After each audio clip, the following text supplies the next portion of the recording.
Hey everyone, Rick Tinkerton here again. I just wanted to say a special thank you for tuning in to Wednesday Night Live tonight. Mike is going to get things kicked off here in just a second, but before I hand it over to him, I thought it'd be fun to start things off with a few more polls this evening. So, without further ado, let's dilly dive right in. Okay, first up, movies. I figure we're all probably watching more movies than normal in these strange times, so if you could pick one genre of movie to watch, what would it be? Comedy, drama, romance, or action? I'll say them again. Comedy, drama, romance, or action? I gotta say, that's an easy pick for me. Romance all the way. Nothing like The Notebook to cheer me up. Anyways, quick, type your answer into the comments section, because we're moving on. Alright, question number 2. Who let the dogs out? Was it Gary, Eleanor, Rodrigo, or Karen? Who let them out?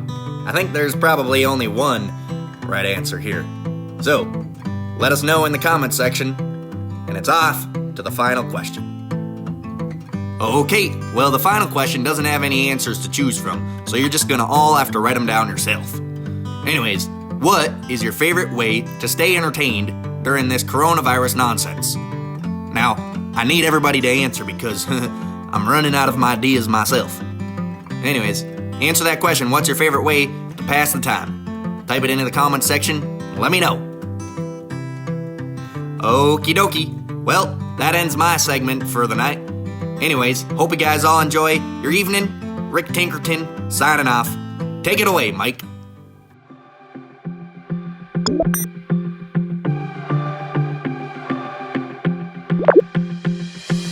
What's up, everybody? Welcome to Wednesday Night Live. I'm glad you're tuning in tonight from wherever you are.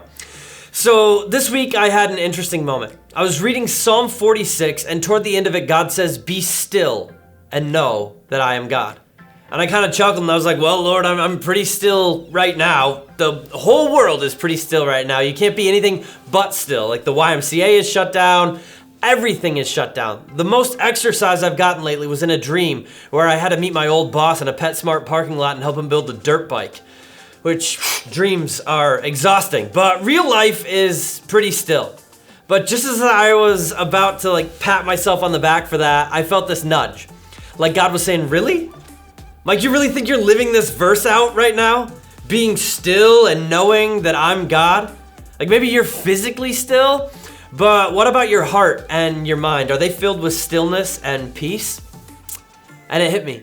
The last few weeks, this crazy season of global pandemic and quarantine and social distancing have been anything but still for me.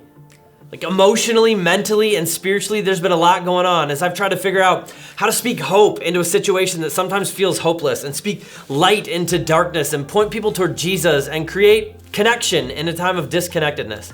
Like my mind has been racing continually. And at times I've felt flooded with anxiousness about what the future holds and what I need to be doing to live like Jesus and share his love in the middle of a situation that is completely beyond my control. And I'm guessing I'm not alone in all that. I think the seriousness of this worldwide threat and the ambiguity about how we're gonna move forward has left a whole lot of people, probably every single one of us at some point, feeling like our minds and our souls are not at peace. And the lack of a fixed endpoint to this crisis means we're experiencing a forced physical stillness, but it's not a restful stillness. It's one of hovering, anxious sorrow. Which begs the question, is it possible in the disappointment and uncertainty, and perhaps for some of us fear, to be still? To know that God is God.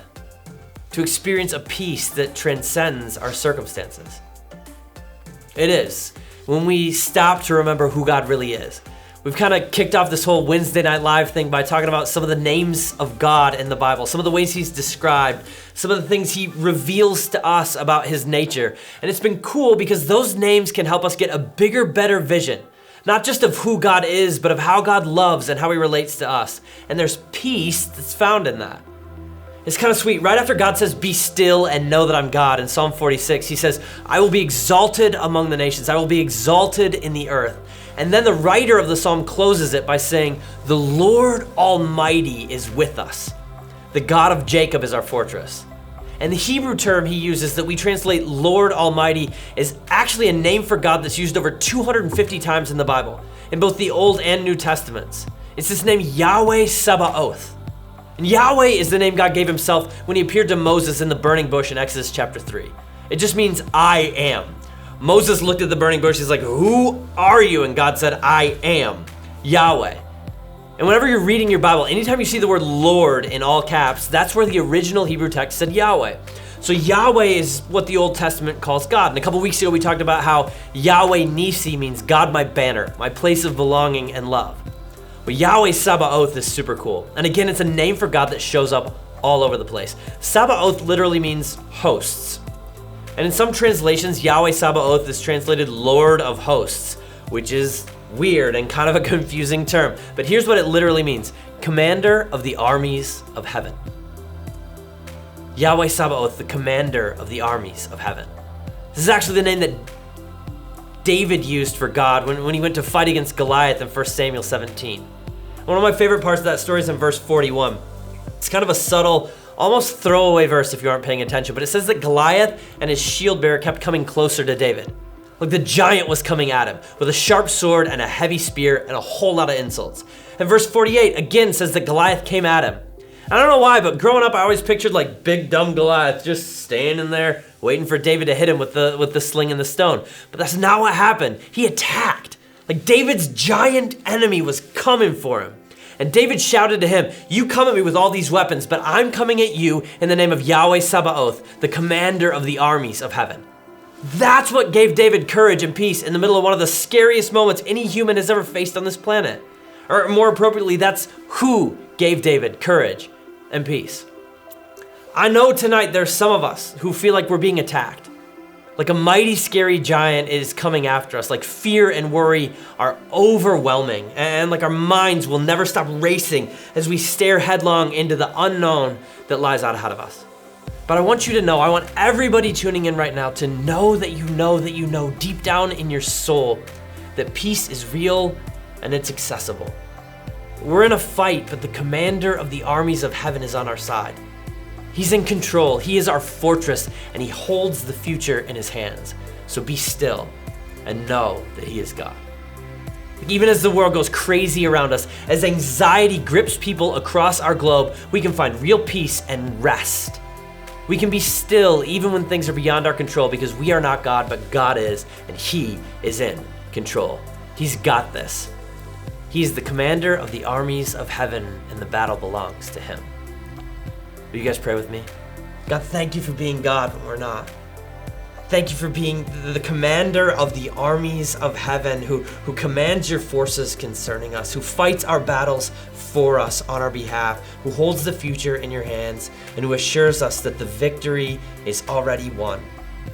We're coming to you tonight in a time of crisis, in a time of fear, in a time of anxiety, in a time where so many of us have done anything but be still in our souls and in our minds. And I pray that you would still us tonight, that you'd allow us to be still and know that you are the commander of the armies of heaven. You are the God who created us, who loves us enough to come and die for us, and you hold the future in your hands.